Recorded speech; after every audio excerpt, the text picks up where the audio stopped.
ជាបន្តទៅនេះខ្ញុំប្រកាសអាត្មាភាពសូមប្រកេននឹងជូនរឿងមួយដែលមានចំណងជើងថាមាតុឃាតកៈសូមប្រកាសណាគុណម្ចាស់ញាតិញោមជាពុទ្ធបរិស័ទទាំងអស់តាមដាននិងសន្តាប់ដូចតទៅបុរសក្នុងលោកមិនគួរជឿពាក្យភរិយាគ្រប់ម៉ាត់នោះទេក្នុងការកន្លងទៅហើយមានបុរសម្នាក់នៅក្នុងដែនកាសី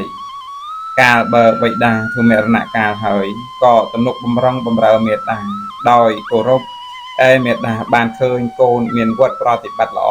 ក៏នាំស្ត្រីមានរូបស្រស់ត្រឹមត្រូវម្នាក់មករៀបចំឲ្យកូននោះចំណែកខាងនាងនោះបិតាស្លាប់ចោលតាំងពីក្មេងនៅសល់តែមេត្តាទើបនាំមកនៅរួមក្នុងប្រកូលស្វាមីហើយទំនុកបំរុងដល់មេត្តាទាំងពីរដោយគោរពតមកខាងក្រោយនាងក៏មានចិត្តនឿយណាយធុញទ្រាន់ចំពោះមេត្តាទាំងពីរមានគំនិតអាក្រក់កើតឡើងហើយគិតសម្លាប់ម្ដាយក្មេកចោលបាននិយាយញុះញង់ស្វាមីថាឥឡូវនេះយើងគិតសម្លាប់ម្ដាយយើងចេញព្រោះចាស់ចង្រៃនេះខុសអស់នឹងចាស់ទាំងពួងតែងបន្ទោបងម៉ូតលាមកដាក់ពេញផ្ទះសម្បែងហើយច្របាច់លេងដូចកូនក្មេងទៅនឹងកើតបើឯងមិននៅពេលណាហើយគាត់ធ្វើបាបតែអញឲ្យវេទនារាល់រាប់មិនឈ្នះបើដូច្នោះយើងគិតសម្លាប់គាត់ទៅឬបុរសជាស្វាមីបានឮភរិយានិយាយរាយរាប់ប្រាប់ជាញយក៏និយាយថាការសម្លាប់មនុស្សនីមួយមិនងាយទេក្រណាស់ភរិយានោះនិយាយតបវិញថាបបិទ្ធស្វាមីការសម្លាប់នោះងាយទេមើលតែគាត់ដេកលក់យើងចងក្រេសែងទៅទម្លាក់ក្នុងស្ទឹងខាងក្រោយផ្ទះឲ្យឆ្លាមកទំពាស៊ីទៅបុរសជាស្វាមីសួរថាម្ដាយអញគាត់ដេកកន្លែងណាម្ដាយឯងក៏ដេកកន្លែងណាភរិយាប្រាប់ថាម្ដាយអ្នកសម្រាននៅខាងនេះម្ដាយខ្ញុំសម្រាននៅខាងនោះស្វាមីប្រាប់ថាបើដូច្នោះចូលនាងចងក្រេម្ដាយអញទុកឲ្យស្រេចទៅដល់យប់ជ្រៅយើងនឹងសែងទៅទម្លាក់ក្នុងស្ទឹងភរិយាត្រេកអរណាស់ក៏ធ្វើតាមបង្គាប់ស្វាមីហើយដេកលក់ទៅបុរសជាស្វាមីបានដឹងថាភរិយារបស់ខ្លួនដេកលក់ហើយក៏ចូលទៅស្រាយចំណងពីក្រេម្ដាយខ្លួនចេញយកខ្សែទៅចងក្រេម្ដាយក្មេកវិញ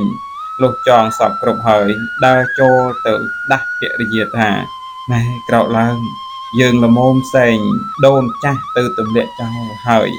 ជនទាំងពីរនាក់ក៏មនីសែងក្រេយកទៅទម្លាក់ក្នុងស្ទឹងខាងក្រោយផ្ទះដោយប្រញាប់ប្រញាល់ខ្លាចក្រែងជនទាំងឡាយមើលឃើញពួកសត្វសាហាវទាំងឡាយមានឆ្លាមអកជាដើមក៏ដណ្ដើមប្រជែងគ្នាស៊ីយាយចាស់នោះអស់ទៅលុះព្រឹកឡើងនាងភរិយាបានឃើញច្បាស់ថាម្ដាយខ្លួនស្លាប់ហើយក៏នឹកតូចចិត្តក្តៅក្រហាយអន្ទះសាពន់ពេកទៅប្រាប់ស្វាមីថាយើងគិតសម្លាប់ដូនចាស់មួយទៀតបុរសជាស្វាមីក៏ទទួលព្រមថាល្អហើយទៅនាំគ្នាទៅធ្វើកក្នុងព្រៃស្មោសានដល់យប់ជ្រៅម្ដាយដេកលក់ក៏នាំគ្នាសែងទាំងក្រេយកទៅដាក់លើជើងស្គរប្រារព្ធនឹងបិទភ្លើង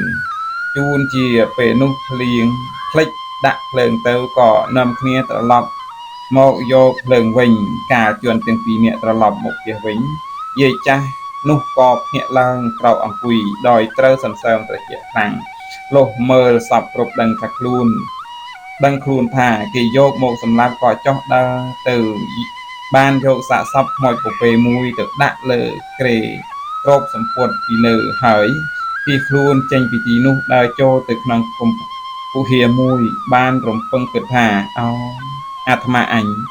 នឹកស្មានថាបានកូនប្រសាជាទីពឹងឥឡូវនេះវាធ្វើអញឲ្យភ័យយ៉ាងក្រៃលែងចំណែកខាង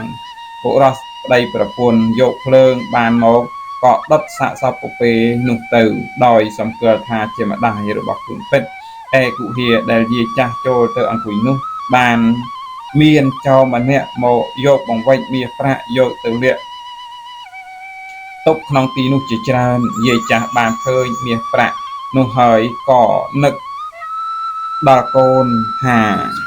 អោកូនសម្លាញ់ អញអើយប្រសិនបើបានមាសប្រាក់ច្រើនយ៉ាងនេះប្រហែលជាត្រេកអររីករាយណាស់កំពុងតែគិតដូច្នោះស្រាប់តែចោលទៅដល់ចោលនោះបានឃើញយាយចាស់ហើយក៏ភ្ញាក់ពិតភ័យខ្លាំងញ័ររន្ធត់មិនហ៊ានចូលទៅជិតឡើយដោយនឹកស្មានថាយៈក៏ត្រឡប់មកវិញបានហៅពេទ្យខ្មោចម្នាក់ឲ្យចូលទៅសង្កេតមើលពេទ្យខ្មោចនោះក៏រាយមុនវិជាការហើយដើរចូលទៅកាន់គុហាចំណែកខាងយាយចាស់បានឃើញពេទ្យខ្មោចនោះ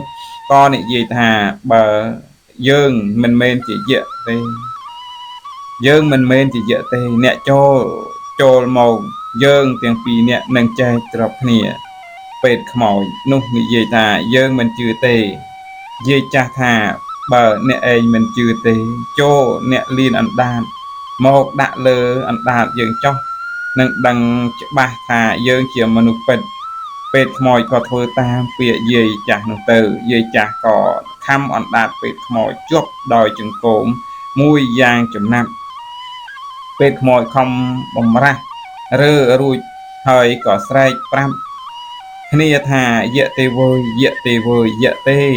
ទៅនាំគ្នារត់ចេញទៅលុះដល់ភ្លឺច្បាស់ឡើងយាយចាស់ក៏ប្រមូលមាសប្រាក់វិចស្ពាយយកទៅឲ្យកូនចំណែកខាងកូនប្រសាក៏លេចឃើញម្ដាយស្ពាយបង្វិច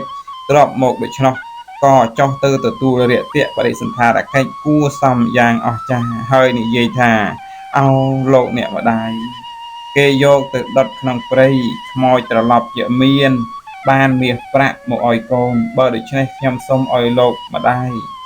យកខ្ញុំទៅដុតម្ដងវិញខ្ញុំនឹងកើបវិចយកមាសប្រាក់ឲ្យច្រើនជាងនេះទៅទៀតស្ត្រីនោះជាស្ត្រីពីការខេណៃល្មោកចង់បានទ្របមិនគិតវែងខ្លីបានឲ្យស្វាមីយកទៅដុតក្នុងព្រៃស្មោសានស្វាមីក៏នាំយកទៅដុតឆេះតិចទីស្លាប់នៅកើតក្នុងនរកទៅឯស្វាមីអស់អាយុក៏ទៅកើតក្នុងនរកជាមួយគ្នារឿងនេះខ្ញុំព្រះកណាអាត្មាភាពភិក្ខុផលៈអត្តរៈធម្មោអនអលដកស្រង់ចេញអំពីប្រជុំនិទានជាដកសូមកណាគុណចាស់អនុមោទនី